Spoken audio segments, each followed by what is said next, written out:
اللہ کے نام سے شروع کرتا ہوں جو بڑا مہربان نہایت رحم کرنے والا ہے۔ اللہ پاک سے دعا ہے کہ اللہ پاک آپ کی تمام جائز خواہشات کو پورا فرمائے، آمین۔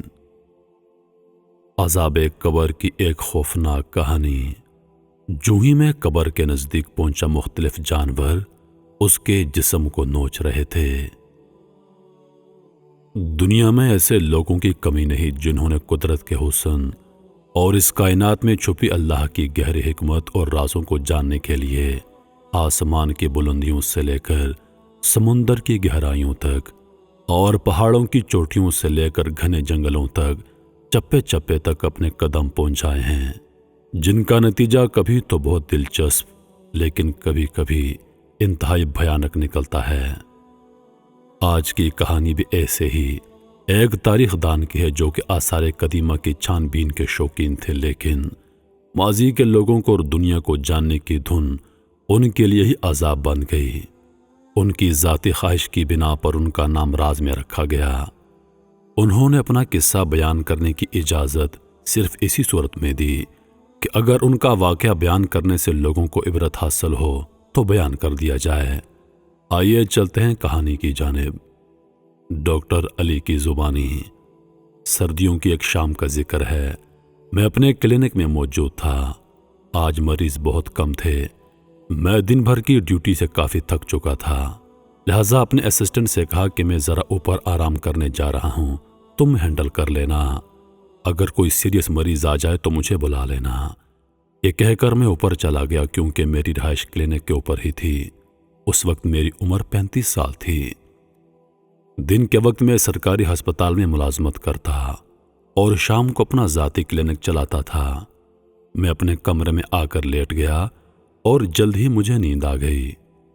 آج ایک الگ ہی سکون تھا، شاید اس بات سے بے خبر کہ یہ شام میری زندگی کی ایک خوفناک شام میں بدلنے والی ہے۔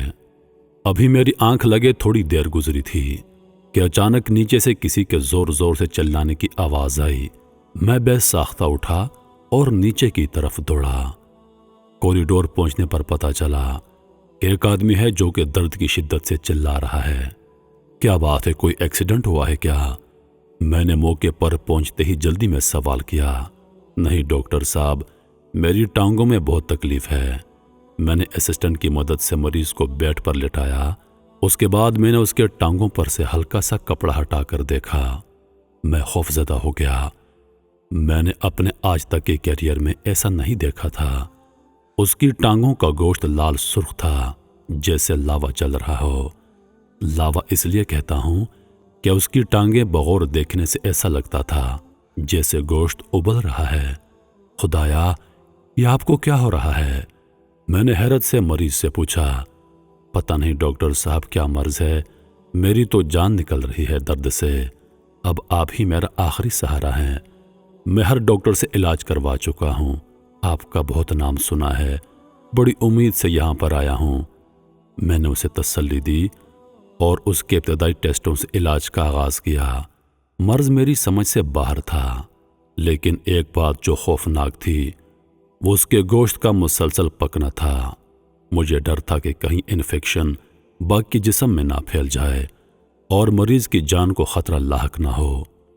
کسی بھی رپورٹ میں کوئی مرض تشخیص نہ تھا۔ ایک تو مرض لا علم تھا اور دوسرا اس کی مسلسل چیخو پکار۔ اس کے شور سے باقی مریض بھی بہت پریشان تھے۔ میں نے رپورٹس لیں اور اس کے پاس چلا گیا۔ آج اسے میرے پاس آئے 2 دن گزر چکے تھے۔ میں نے تحمل کے ساتھ اسے سمجھاتے ہوئے کہا کہ دیکھو بھائی، میں بھی مرض کی تشخیص سے قاصر ہوں، جیسا کہ باقی ڈاکٹرز جن سے آپ اب تک مل چکے ہیں، لیکن ایک ڈاکٹر ہونے کی حیثیت سے میں اتنا جانتا ہوں کہ اگر یہ انفیکشن بڑھ گیا تو آپ کی جان کو خطرہ ہے۔ دیکھو، میں سمجھ نہیں پا رہا کہ یہ کس مرض کا آغاز ہے اور میرے پاس اس کا کوئی علاج نہیں سوائے اس کے کہ آپ کی دونوں ٹانگیں کاٹ دی جائیں۔ وہ میرے منہ سے یہ الفاظ سن کر رونے لگا۔ میں نے اسے تسلی دی اور سمجھایا۔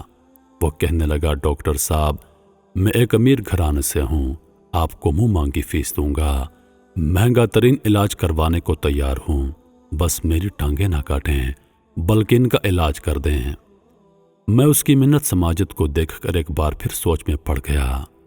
اگلے روز میں نے ہسپتال سے اپنے چند ساتھیوں کو بلوایا۔ ان سب نے بھی سارے معاملے کا جائزہ لینے کے بعد یہی فیصلہ کیا کہ ٹانگیں کاٹ دینا واحد علاج ہے۔ یہ سن کر مریض بہت رنجیدہ ہوا۔ جب سب چلے گئے تو اس نے مجھے ایک بات بتانا شروع کی۔ کہنے لگا، ڈاکٹر صاحب، میں آپ کو اس مرض کا آغاز بتاتا ہوں کہ یہ سب کیسے ہوا۔ دراصل بچپن ہی سے مجھے سیر و سیاحت کا بہت شوق تھا اور بڑے ہو کر ایک تاریخ دان بن گیا اور آثار قدیمہ کے ادارے میں نوکری کر لی۔ میں مختلف ٹیموں کے ساتھ بہت سے پرخطر مقامات کی سیر کو گیا۔ ایک بار ہم ایک مشن پر کام کر رہے تھے۔ یہ ایک دور دراز مقام کا قدیم ترین علاقہ تھا۔ دور دور تک صرف میدان اور سخت گرمی اور کہیں درخت نہ تھے کہ ان کی چھاؤں میں آرام کر سکیں۔ ایسے میں ایک بڑے قبرستان سے ہمارا گزر ہوا۔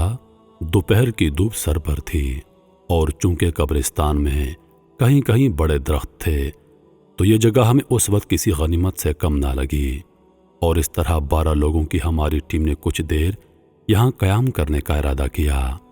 ایک طرف کو ٹینٹ لگائے اور ہم سب لیٹ گئے۔ کچھ دیر کے بعد باقی سب لوگوں نے اس جگہ پر اپنے کام کا آغاز کرنا چاہا اور وہ سب آگے چل دیے۔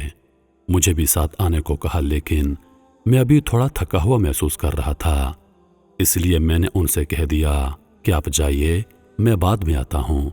اور اس طرح وہ سب چلے گئے اور میں اکیلا رہ گیا۔ میں آرام کر رہا تھا کہ جنوب کی سمت سے کسی آدمی کے چیخنے کی آواز آئی، جو بچاؤ بچاؤ، میری مدد کرو کہہ کر زور زور سے چیخ رہا تھا۔ میں گھبرا کر اٹھا کہ شاید کسی ساتھی پر جانوروں نے حملہ کر دیا ہے۔ میں نے سمت کا تعاقب کرتے ہوئے آگے بڑھنا شروع کر دیا۔ میرے ہاتھ میں لوہے کی ایک بڑی سلاخ تھی کہ خطرے کی صورت میں اپنا دفاع کیا جا سکے۔ میں آواز کی سمت میں آگے بڑھنے لگا۔ یہ آواز جنوب کی سمت سے آ رہی تھی۔ جوں جوں میں اس کی طرف بڑھ رہا تھا، آواز بلند اور واضح ہو رہی تھی۔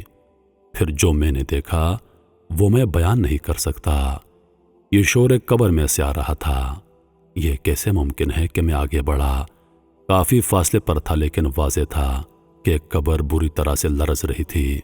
اس کی مٹی کافی حد تک ہٹ چکی تھی۔ میں قبر کے نزدیک پہنچا تو قبر میں موجود مردہ بری طرح سے چیخ رہا تھا۔ وہ اس وقت کفن کے بغیر تھا اور اندرونی منظر دیکھ کر میرے ہوش اڑ گئے۔ ایک بہت بڑا اژدہا اس کی گردن کے گرد لپٹا ہوا تھا اور اس کی پیشانی اور کندھوں کو ڈس رہا تھا۔ دوسرا سانپ جو اس کے پیٹ کو چیر کر پیٹ کے اندر بیٹھا تھا اور اس کی ٹانگوں کو ڈس رہا تھا، اور ایک عجیب سا چوہا نما جانور جو کہ سائز میں خرگوش کے برابر تھا، اس کے جسم کو بری طرح نوچ نوچ کر کھا رہا تھا۔ اور یہ سارا عمل بنا کسی وقفے کے جاری تھا، جس کی تکلیف سے وہ آدمی چلا رہا تھا۔ میں نے لاشعوری طور پر اسے بچانے کی کوشش کر دی، یہ سوچ کر کہ مردے پر جنگلی جانوروں نے حملہ کر دیا ہے۔ میری عقل موقوف ہو چکی تھی اور میں یہ سوچ بھی نہ سکا کہ اگر جنگلی جانوروں نے حملہ کیا بھی ہے تو بھلا مردہ مرنے کے بعد کیوں چیخے گا؟ وہ تو مر چکا ہے۔ میں نے اپنے ہاتھ میں موجود لوہے کی سلاخ گھمانا شروع کی کہ وہ جانور اسے چھوڑ دیں، لیکن ایسا نہ ہوا۔ پھر میں نے اسے بچانے کے لیے جو آخری قدم اٹھایا، اس کا انجام میں آج تک بھگت رہا ہوں۔ میں قبر میں اتر گیا۔ جو ہی میری ٹانگیں قبر میں گئیں، مجھے یوں محسوس ہوا کہ جیسے میں تندور میں گر گیا ہوں، اور پھر اسی پل جب میں نے اپنی ٹانگوں سے اس چوہا نما جانور کو دھکا دیا تو میری ٹانگیں بری طرح جلنے لگیں، اور مجھے ایسا لگنے لگا جیسے میرا گوشت پکایا جا رہا ہے۔ ڈاکٹر صاحب، میں ایک ہی جھٹکے میں دور جا گرا۔ میری چیخیں سن کر میرے ساتھی وہاں پہنچ گئے اور مجھے ہسپتال لایا گیا، لیکن آج تک کسی ڈاکٹر سے میرا علاج نہ ہوا، اور یہ سچ بھی آج تک میں نے کبھی کسی کو نہیں بتایا۔ میں آپ سے مدد چاہتا ہوں۔ میں بھی اس کا علاج کچھ سمجھ چکا تھا۔ میں نے اپنے پیر و مرشد حاجی صاحب سے رجوع کیا اور انہیں سارا واقعہ سنایا۔ اگلے ہی روز وہ میرے پاس کلینک پہنچ گئے۔ مریض سے ملنے کے بعد حاجی صاحب نے مجھ سے کہا کہ مجھے ایک رات کا عمل کرنا ہوگا تاکہ میں اس کے لیے کوئی روحانی علاج تلاش کر سکوں۔ اگلی صبح حاجی صاحب نے بتایا کہ دیکھو بیٹا، میرے عمل سے یہ پتہ چلا ہے کہ یہ مریض واقعی ایک نیک انسان ہے، لیکن جو وہ مردہ تھا وہ اس وقت عالم برزخ کے کسی عذاب میں مبتلا تھا، اور وہ جانور بھی عالم برزخ کے عذاب کا حصہ تھے۔ لہٰذا چونکہ میں دنیاوی علوم پر دسترس رکھتا ہوں، اس لیے اگر تمہیں کوئی روحانی بیماری ہوتی تو میں اس کا علاج کر لیتا۔ عالم برزخ کے امراض کا علاج میرے پاس نہیں۔ یہ تمہارے لیے معاملات آخرت میں دخل اندازی کی عبرت ہے، نہ کہ تمہاری کوئی سزا۔ تمہیں عبرت کا نشان بنا دیا گیا تاکہ دنیا تم سے نصیحت لے، لیکن چونکہ تم مسلسل تکلیف میں ہو تو بہتر ہے کہ تمہارے جسم کا وہ حصہ الگ کر دیا جائے۔ تمہیں یوں قبر میں داخل نہیں ہونا چاہیے تھا۔ مریض کے لیے دعا کرنے کے بعد حاجی صاحب وہاں سے چلے گئے۔ ہم نے مریض کا کامیاب آپریشن کیا اور اس کی دونوں ٹانگیں کاٹ دیں۔ آج وہ اسی طرح اپنی زندگی گزار رہا ہے۔ مجھے اس نے اپنا نام بتائے بغیر کہانی سنانے کی اجازت دی تھی تاکہ دنیا اس واقعے سے عبرت حاصل کرے۔ محترم عزیز دوستو، دراصل موت دنیا سے پردے کا نام ہے۔ مفتی منیر احمد اخون کے مطابق انسان کی روح نکل جاتی ہے، ٹھیک ویسے ہی جیسے تھوڑی دیر کے لیے ہمارے موبائل سے سگنل غائب ہو جاتے ہیں، لیکن جب سگنل واپس آتے ہیں تو ہمارا فون ایک مرتبہ پھر سے چلنے لگتا ہے۔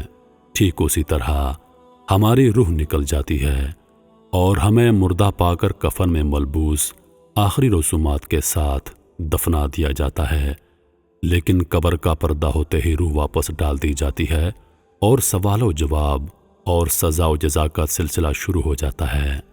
انسان ویسے ہی ہو جاتا ہے جیسے دنیا میں تھا، بلکہ اس وقت اس کی یاداشت پہلے سے بھی زیادہ ہو جاتی ہے۔ ذرا سوچئے وہ کتنا خوفناک منظر ہوگا۔ محترم عزیز دوستو، یہ ایک لمحہ فکریہ ہے، ذرا غور کیجئے۔